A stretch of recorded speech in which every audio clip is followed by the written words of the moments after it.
Europe 1 Soir. Il est 18h49 et nous plongeons dans le monde du travail avec vous, Nicolas Poincaré. Et avec une question passionnante, a-t-on le droit d'utiliser son ordinateur au bureau pour envoyer des mails perso? On en parle avec vous, David Abiker, la gueule de l'emploi, bonsoir. Des mails coquins, bonsoir Nicolas. Des mails coquins, n'envoyez jamais un mail coquin à une collègue ou un collègue en utilisant votre messagerie professionnelle. Ça peut vous coûter votre job et peut-être même bien plus, et je vous le prouve avec deux affaires assez curieuses. La première affaire, elle date de 2008, mais elle vient d'être jugée. La Chambre sociale de la Cour d'appel d'Orléans vient de confirmer un premier jugement du Conseil des prud'hommes.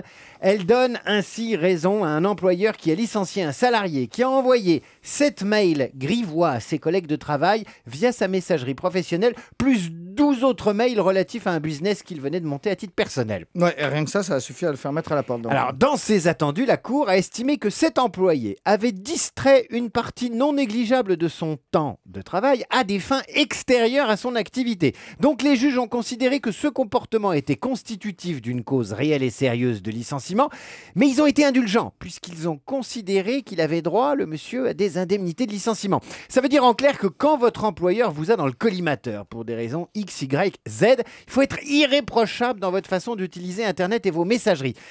Autant la justice considère qu'un salarié a droit d'utiliser sa messagerie à des fins personnelles, elle est assez tolérante sur le droit à l'intimité face au poste de travail et à l'usage d'Internet, autant ça peut se retourner contre le salarié s'il abuse de ce droit, s'il surfe trop, s'il envoie trop de messages perso, a fortiori s'il y a des cochonneries dans les messages qu'il envoie à ses collègues. Donc un conseil, quand vous envoyez un mail, vous mettez la mention personnelle en objet, votre employeur n'a pas de droit de lire vos cochonneries. Voilà, surtout si c'est cochon. Vous mettez personnel et cochon. Toujours, c'est toujours. protégé.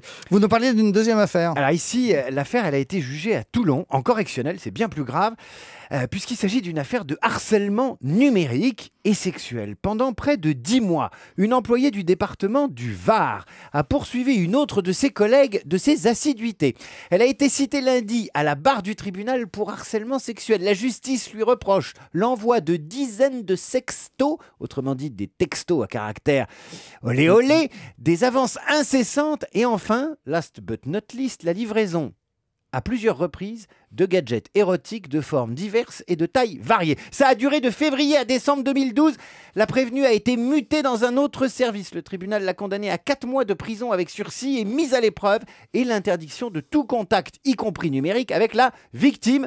Alors la morale de ces deux affaires, elle est toute simple. Évidemment, il ne faut pas mélanger le travail, la vie privée, les affaires de sexe, etc. Ça, c'est un adage vieux comme le monde. Mais surtout, la morale, c'est fou ce qu'on peut avoir d'ennui professionnel avec un ordinateur et un téléphone mobile. C'est fou. Merci. C'est incroyable. David Abiker. Nicolas Canteloup maintenant.